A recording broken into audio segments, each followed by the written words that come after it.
You are looking at an egg cell which is not yet joined with a sperm. The genetic data of the sperm and the egg are side by side. But one of the greatest miracles in the world is about to happen. Two sets of genetic information are about to mix with one another to form an entirely new human being. And union has happened.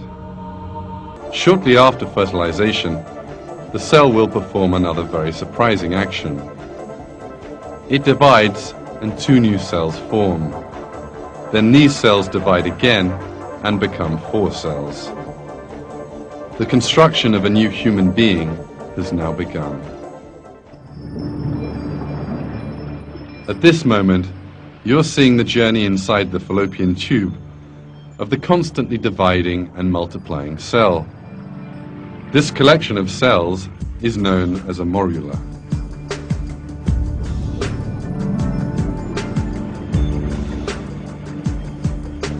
As the cell cluster divides and multiplies, another astonishing thing happens.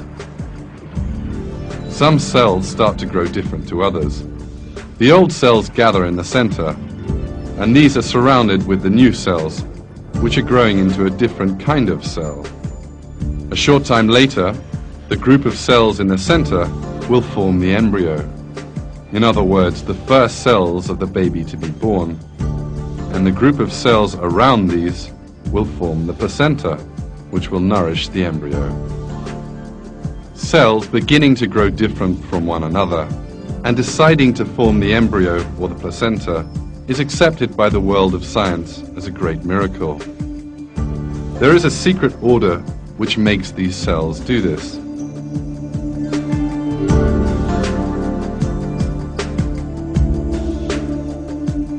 About 4 days after fertilization, the dividing cells reach an area specially prepared for them, that is to say, the mother's womb. In order not to be expelled from the body, they have to cling on to the womb. However, the newly forming embryo is a round cluster of similar cells. It has no special hook or extension to enable it to cling on anywhere. So how does it stick to the wall of the womb?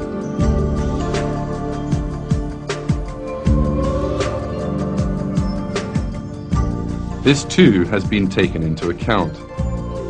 When these cells reach the wall of the mother's womb, a special system goes into operation.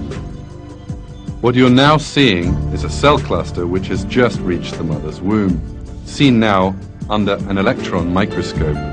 The cells on the very outside give off a special enzyme which dissolves the womb wall.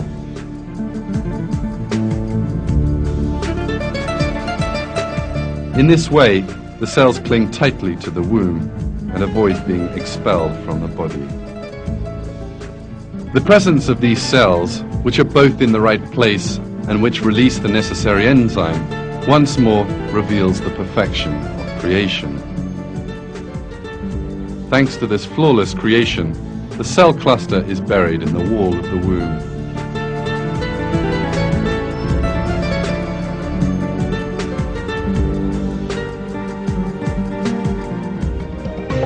This view you are now seeing, taken under an electron microscope, is the first development of the brain. Brain cells will multiply rapidly here, and as a result of this growth, the baby will possess some 10 billion brain cells. We are now seeing the formation of the brain cells. Every minute, 100,000 new cells are added to this collection. Each new cell that forms behaves as if it knows where it belongs and which cells it has to make connections with. Each cell finds its own place. Out of an infinite number of possibilities, it joins only to the cell it needs to.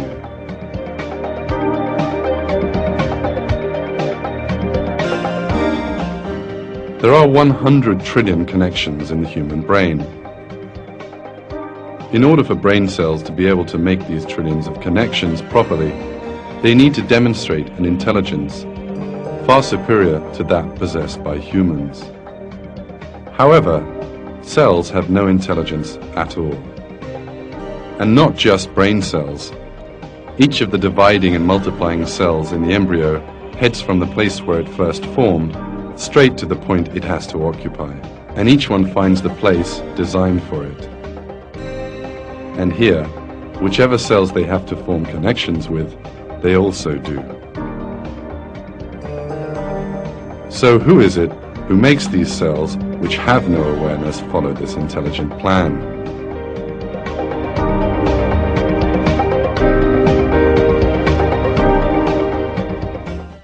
Construction inside the mother's womb goes on unceasingly. Some of the cells undergoing change suddenly begin to expand and contract. Following that, hundreds of thousands of these cells come together, and these make up the heart. This heart will continue to beat for a lifetime. In a short while, we'll see a real miracle. These cells, which stand independent of each other, are in fact vein cells.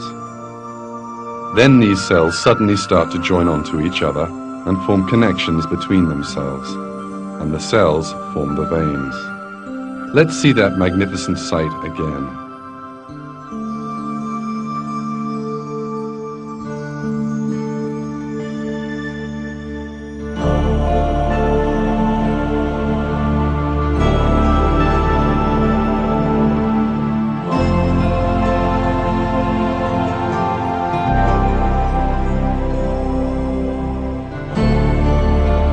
Vein cells eventually make a perfect tubing system with no cracks or holes in it. The internal surface of the veins are smooth, as if made by expert hands.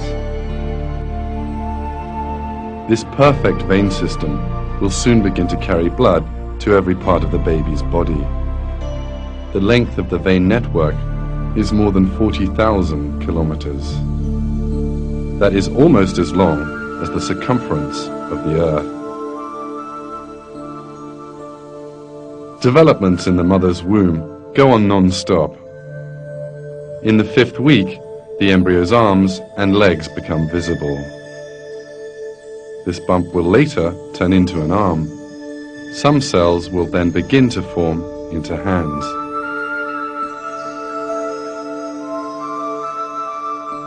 But in a while, some of these cells will do a most surprising thing.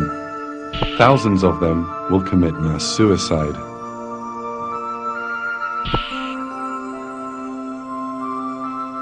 Why do these cells kill themselves?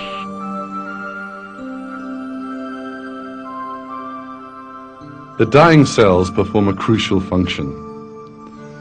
The bodies of these cells, which die along a specified line, are necessary for the formation of fingers. The remaining cells begin to eat the dead ones, and empty spaces appear in these regions. These empty spaces are the gaps between the fingers. Why do these cells make such a sacrifice? How is it that a cell can kill itself so that the baby can have fingers in due course? How does the cell know that its death will serve such a purpose? At this stage, 2 holes develop, one on either side of the embryo's head. It's hard to believe, but the eyes will be constructed in these holes. Development of the eyes starts in the 6th week. The cells operate with an unbelievable plan for months, and one by one form the different regions of the eyes. Some cells build the cornea, some the pupil, and others the lens. Each cell stops when it reaches the limit of the region it has to build. And the eye, which consists of some 40 different components, is constructed flawlessly.